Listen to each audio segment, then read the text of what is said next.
다 같이 주기도록 기도하심으로 목요일 아침 예배를 시작합니다. 하늘에 계신 우리 아버지, 아버지의 이름을 거룩하게 하시며 아버지의 나라가 오게 하시며 아버지의 뜻이 하늘에서와 같이 땅에서도 이루어지게 하소서. 오늘 우리에게 일용할 양식을 주시고 우리가 우리에게 잘못한 사람을 용서해 준 것 같이 우리 죄를 용서해 주시고 우리를 시험에 빠지지 않게 하시고 악에서 구하소서. 나라와 권능과 영광이 영원히 아버지의 것입니다. 아멘.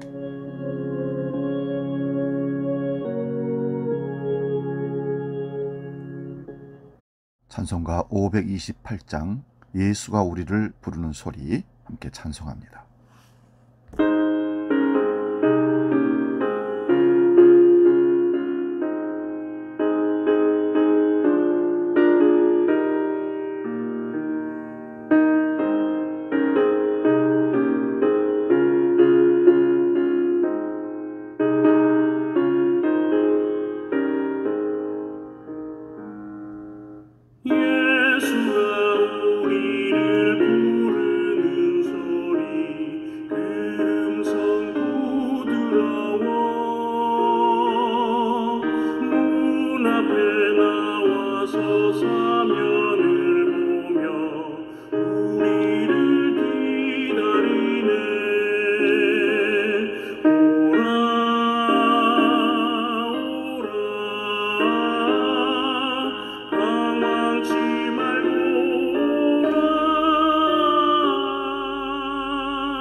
아침 우리에게 주신 하나님 말씀은 구약성경 열왕기상 17장 1절에서 7절의 말씀입니다.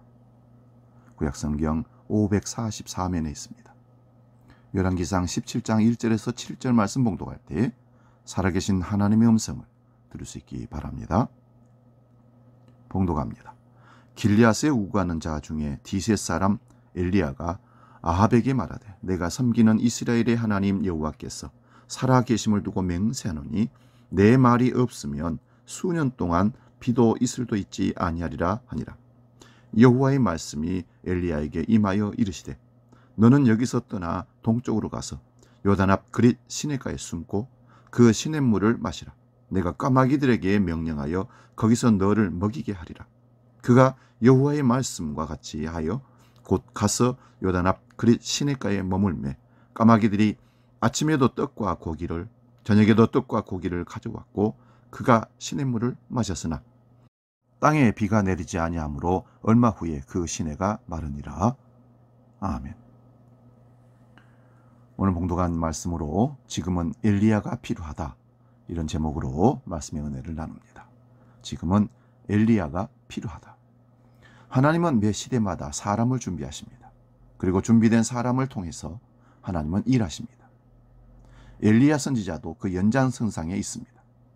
당시 이스라엘은 남북으로 갈라져 서로 다투고 있었습니다. 특히 북왕국의 왕들은 하나같이 하나님을 거역하고 악한 길을 우상을 섬기며 치닫고 있었습니다. 그 중에서도 아합 왕은 온 백성들을 바알과 아세라 우상 숭배 자리로 내모으는 앞잡이 노릇을 하고 있었습니다. 자칫하면 여호와의 신앙은 송두리째 뽑히고 절체절명의 위기에 처할 수 있는 상황에 이르렀습니다. 이런 시대를 무너뜨리기 위해서 하나님은 엘리야라는 사람을 준비시키셨습니다. 오늘 조용한 가운데 그를 역사의 전면에 등장시키신 하나님. 엘리야는 과연 어떤 사람일까요? 엘리야는 믿음의 사람이었습니다. 살아계신 하나님을 적극적으로 믿었고 진정으로 믿었던 사람입니다. 1절 말씀 봅니다.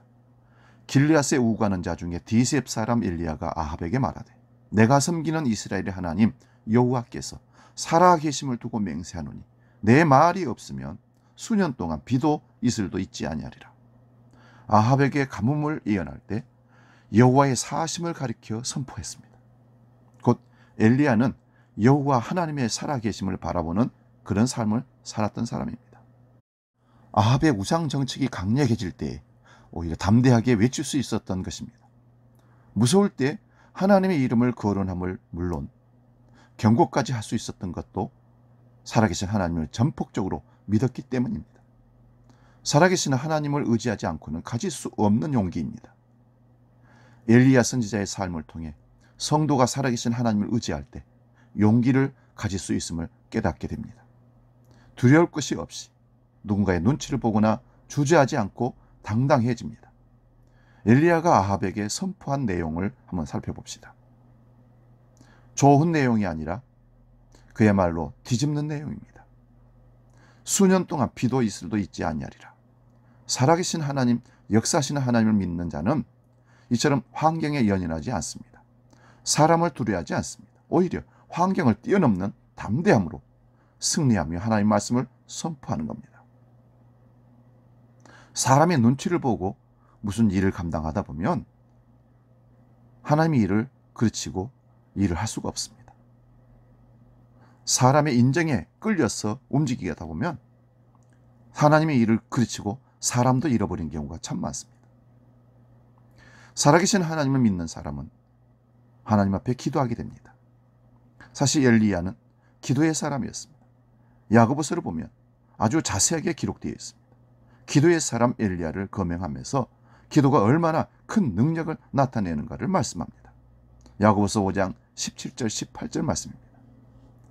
엘리야는 우리와 성정이 같은 사람이로되 그가 비가 오지 않기를 간절히 기도한즉 3년 6개월 동안 땅에 비가 오지 아니하고 다시 기도하니 하늘이 비를 주고 땅이 열매를 맺었느니라. 엘리야의 능력이 아니라 엘리야가 기도하는 삶을 통해서 하나님의 능력이 엘리야를 통하여 선포되는 것이죠. 사랑하는 여러분, 살아계신 하나님을 믿으십니까? 그렇다면 무엇을 먹을까 무엇을 마실까 염려하지 말라.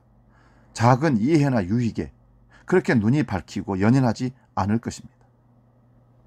친히 원수 갚으려고 하지도 않을 뿐만 아니라 생활 신앙인으로 살아갈 수 있습니다.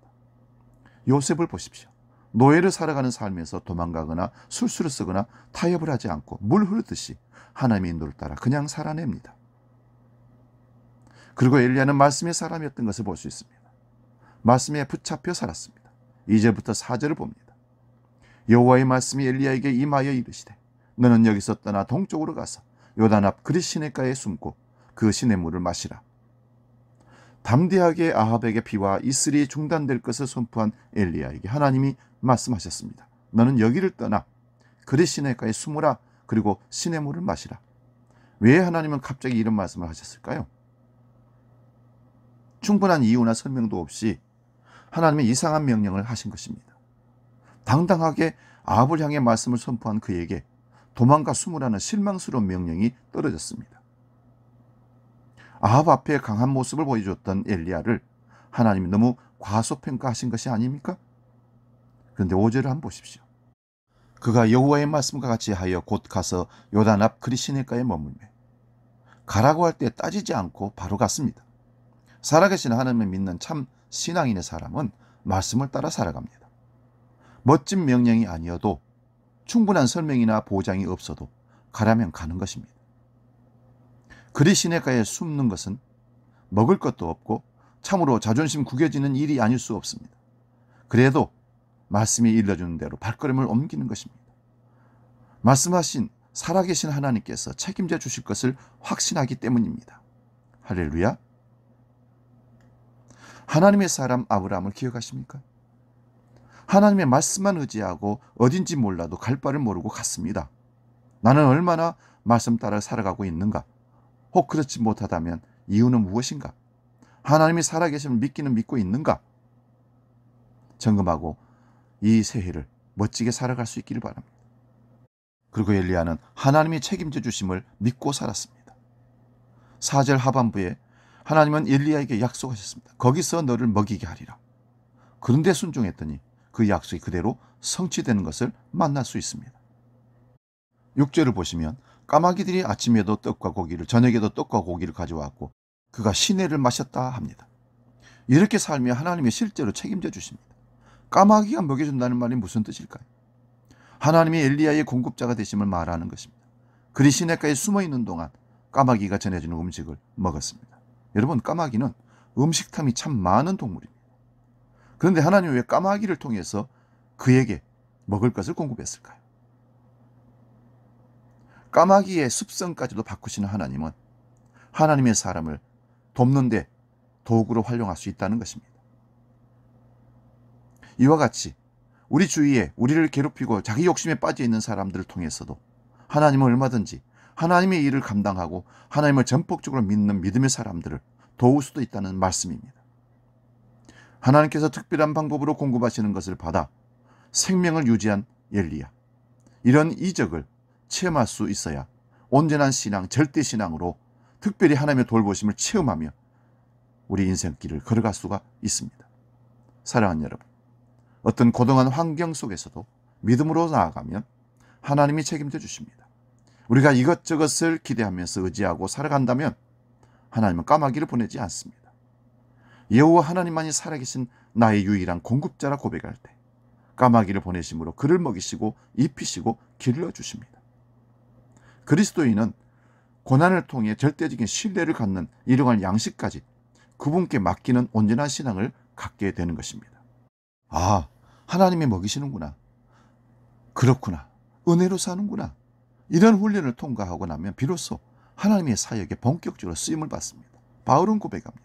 나의 나된 것은 하나님의 은혜로 된 것이라. 하나님의 역사는 살아계심을 믿는 자를 통해서 이루어집니다. 하나님의 말씀에 사로잡힌 사람을 통해서 일어납니다.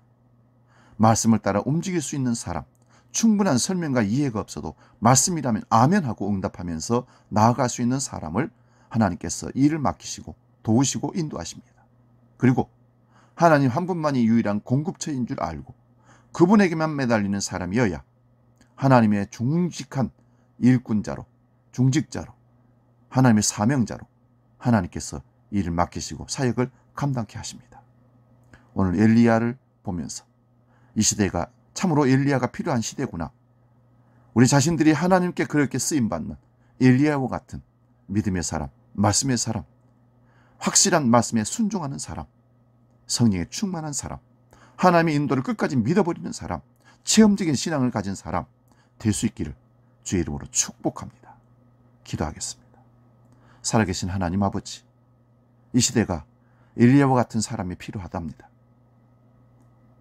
참으로 암울하고 갈등하고 희망이 보이지 않는 그때에 하나님은 엘리야 선지자를 통해서 이스라엘을 경고하시고 하나님의 심판으로부터 하나님의 메시지를 전파하고 하나님의 사명을 감당케 했습니다. 우리는 엘리야를 주목합니다. 그는 하나님을 살아계심을 믿는 자였습니다. 그를 통해서 하나님은 역사하셨고 그는 하나님 말씀에 사로잡힌 사람으로 말씀에 순종하는 사람이었습니다. 그 말씀을 통해서 하나님의 기적을 체험케 하셨습니다. 오늘 우리와 이 시대의 엘리야와 같은 사람으로 쓰임받는 하나님의 백성 되게 하여 주옵소서. 이제는 우리 주 예수 그리스도의 은혜와 아버지의 크신 사랑과 성령님의 감동 교제의 역사 충만케 하시며 시대가 필요한 엘리야가 바로 우리 한 사람 한 사람 될 수 있기를 간절히 소망하며 결단하며 나아가는 모든 믿음의 사람들 머리 위에 이제는 영원히 함께 하시기를 간절히 축원하옵나이다. 아멘.